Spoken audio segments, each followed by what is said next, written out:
Hi viewers, நான் உங்கள் meal. எல்லோரும் எப்படி இருக்கீங்க? இன்றைக்கி நான் அந்த வீடியோ மேக் பண்ணுறதுக்கே எனக்கு அவ்வளோ கஷ்டமாக இருக்குது. ஏன்னா சென்னையில் ஒரு அசம்பாவிதம், மழை, வெள்ளம், புயல் இந்த மாதிரி வந்துச்சுன்னா அதுக்கு எல்லோரும் ரொம்ப இம்பார்ட்டன்ட் கொடுத்து பேசுகிறாங்க. முக்கியமாக மீடியா எல்லாமே சென்னையை தான் ஃபோக்கஸ் பண்ணி நியூஸ் போட்டுட்டு இருப்பாங்க. சென்னையில் அப்படி நடக்குது, இப்படி நடக்குன்னு. ஆனால் நம்ம தமிழ்நாட்டில் வேறு எந்த மாவட்டத்தில் இந்த மாதிரி ஒரு சம்பவம் நடந்தால் அதை யாருமே பெருசாக பேசுகிறதில்ல. அதாவது பார்த்தீங்கன்னா, கடந்த சனிக்கிழமை இந்த ஃபெங்கல் புயல் சென்னையை தாக்க போகுது அப்படிங்கிற மாதிரி நியூஸ் போட்டுட்டு இருந்தாங்க. ஆனால் சென்னையை, அப்புறம் சென்னை புதுச்சேரி இந்த ரெண்டுக்கும் கேப்பில் பார்த்தீங்கன்னா அது கரையை கடந்து உள்ளே வந்துட்டு. ஸோ சென்னையில் போதுமான அளவு மழை பெய்தது. ஆனால் எதிர்பார்த்ததை விட கம்மி தான். ஸோ பெரிய அளவில் மழை வெள்ளம் எதுவுமே வரலை. ஓரளவு ஆங்காங்கே மழை நீர்லாம் தேங்கி இருக்கிறத நம்ம பார்த்தோம். பட் இந்த கரையை கடந்து உள்ளே வந்ததுக்கப்புறம் யாருமே அதை பெருசாக பேசுகிறதில்ல. மீடியா யாருமே அதை பற்றி நியூஸ் போடலை. ஸோ அந்த கரையை கடந்து வந்ததுக்கப்புறம் பாண்டிச்சேரி, விழுப்புரம், கிருஷ்ணகிரி, தருமபுரி, கடலூர், சேலம், முக்கியமாக திருவண்ணாமலை இந்த மாதிரி இடங்களில் அந்த புயல் பெரிய அளவு பாதிப்பை உண்டு பண்ணிச்சு. அதிக மழைப்பொழிவை உண்டு பண்ணிச்சு. முக்கியமாக திருவண்ணாமலையை பற்றி நம்ம பேசி ஆகணும். பெரிய அளவு பாதிப்பு. ஸோ திருவண்ணாமலையில் பெய்த மழைப்பொழிவில் மழையில் பார்த்தீங்கன்னா நிலச்சரிவு உண்டாச்சு. அந்த நிலச்சரிவில் ஒரு பெரிய பாறாங்கல், அந்த கல் உருண்டு ஒரு வீட்டுக்கு மேலே விழுந்து கிட்டத்தட்ட 7 பேர் மண்ணாக புதைந்து உயிரிழந்துட்டாங்க. இந்த சம்பவத்தை பற்றி யாருமே பெருசாக பேச மாட்டாங்க. இதை பற்றி தான் நம்ம இன்னைக்கு டீட்டெயிலாக பேச போகிறோம். வாங்க வீடியோக்குள்ளே போகலாம். அதுக்கு முன்னாடி நீங்கள் இன்னும் நம்ம சேனலை சப்ஸ்கிரைப் பண்ணலாம், சப்ஸ்கிரைப் பண்ணி வச்சுக்கோங்க.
கடந்த சனிக்கிழமை ஃபெங்கல் புயல் சென்னையை தாக்க போகுது அப்படின்னு மீடியா எல்லாம் நியூஸை போட்டுக்கிட்டு இருந்தாங்க.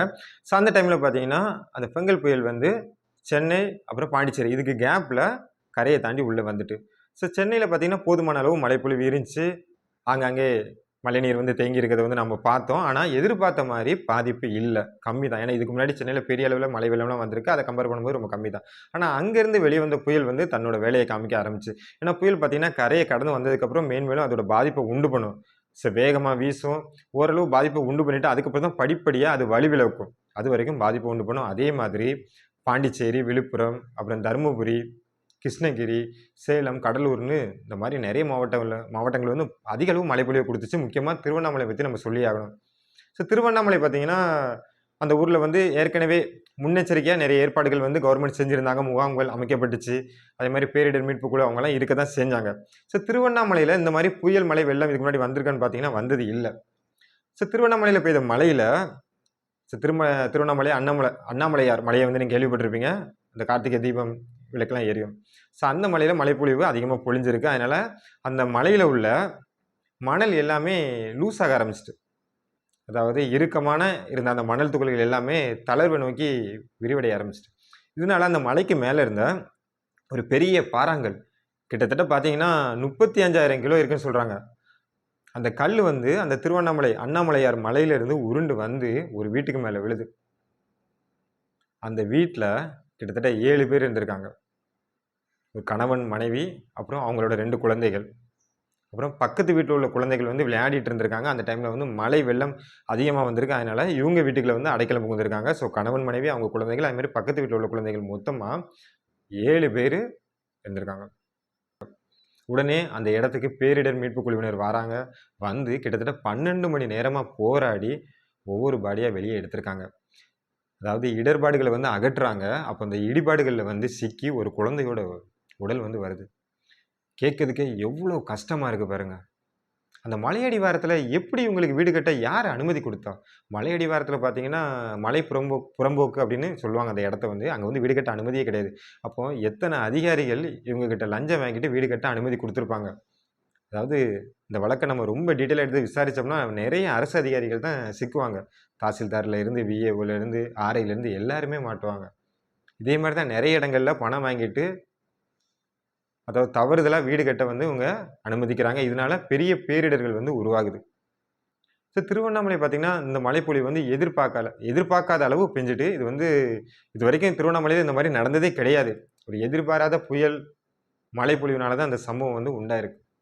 அப்புறம் பார்த்தீங்கன்னா இந்த சம்பவம் நடந்த இந்த வீட்டு பக்கத்தில் உள்ள தெருவெல்லாம் பார்த்தீங்கன்னா ரொம்ப குறுகிய தெருவாக இருக்குது. அதாவது ஒரு அவசரத்துக்கு ஒரு ஆம்புலன்ஸ் கூட போக முடியாத அளவுக்கு, ஜேசிபி வண்டி கூட போக முடியாத அளவுக்கு வந்து ரொம்ப நெருக்கமாக இருக்குது. இந்த அளவு அங்கே வந்து வீடுகள் வந்து கட்டியிருக்காங்க. இப்போ வெளிநாட்டிலலாம் பார்த்தீங்கன்னா வீடுகளுக்கு இடைப்பட்ட தொலைவாக இருக்கட்டும், தெருவோட அகலமாக இருக்கட்டும் கொஞ்சம் அதிகமாக இருக்கும். ஒரு அவசரத்துக்கு ஆம்புலன்ஸ் ஏதாவது வந்து போகிற மாதிரி. ஆனால் இங்கே வந்து அவ்வளோ நெருக்கமாக இருக்குது. நீங்கள் வீடியோ பார்த்தீங்கன்னா தெரிஞ்சிருக்கும். ஸோ இந்த மாதிரி அட்மாஸ்பியர் தான் அங்கே நிலவுது. ஸோ திருவண்ணாமலையில் இது மட்டும் இல்லாமல் பார்த்தீங்கன்னா பஸ் ஸ்டாண்டில் பார்த்தீங்கன்னா தண்ணியில் வந்து பேருந்துகள் எல்லாமே மிதக்குது பஸ் ஸ்டாண்டில். அது போக நிறைய ஊர்களில் பார்த்தீங்கன்னா பாலங்கள் எல்லாமே வெள்ளத்தில் அடித்து கொண்டு செல்லப்பட்டிருக்கு. இதனால் நிறைய ஊரில் வந்து மின் விநியோகமே இல்லை. கடந்த 2 நாட்களாக மின்சாரமே இல்லாமல் நிறைய மக்கள் வந்து இருக்கிறாங்க. சாப்பிட உணவு இல்லாமல் இருக்கிறாங்க. இது சென்னையில் இந்த மாதிரி ஒரு சம்பவம் கேகே நகர், வடபழனி இல்லைன்னா ஒரு அசோக் நகரில் நடந்தால் மக்கள் சும்மா இருப்பாங்களா? ஒரு நாள் 2 நாள் மின்சாரம் இல்லாமல் இருப்பாங்களா? அது சாத்தியமா? இல்லை போயஸ் கார்டனில் இந்த மாதிரி ஒரு சம்பவம் நடந்தால் எல்லாரும் சும்மா இருப்பாங்களா? ஆனால் இது வேற ஒரு மாவட்டம், திருவண்ணாமலை தானே, அதனால என்ன அப்படிங்கிற மாதிரி ரொம்ப அலட்சியமாக எல்லாருமே செயல்படுறாங்க. ஸோ சென்னையிலிருந்து, அதாவது சென்னையை மற்ற மாவட்டங்களோட நினைக்கக்கூடிய முக்கிய சாலையான ஜிஎஸ்டி சாலை, இந்த ஜிஎஸ்டி சாலை வந்து இப்போ முடங்கி போயிருக்கு. ஏன்னா வெள்ளத்தில் அந்த பாலம் மூழ்கி இருக்கு. இதனால் வேறு மாற்றுப்பாதையை வந்து அரசாங்கம் வந்து அறிவிச்சிருக்காங்க. அதில் வந்து இப்போ எல்லாமே பயணம் செஞ்சுட்டு இருக்காங்க. அது போக நிறைய ரயில் போக்குவரத்து, நிறைய ரயில் சேவைகள் வந்து முடங்கியிருக்கு. பொதிகை எக்ஸ்பிரஸ் இந்த மாதிரி நிறைய எக்ஸ்பிரஸ் வந்து பார்த்திங்கன்னா நிப்பாட்டி போட்டிருக்காங்க.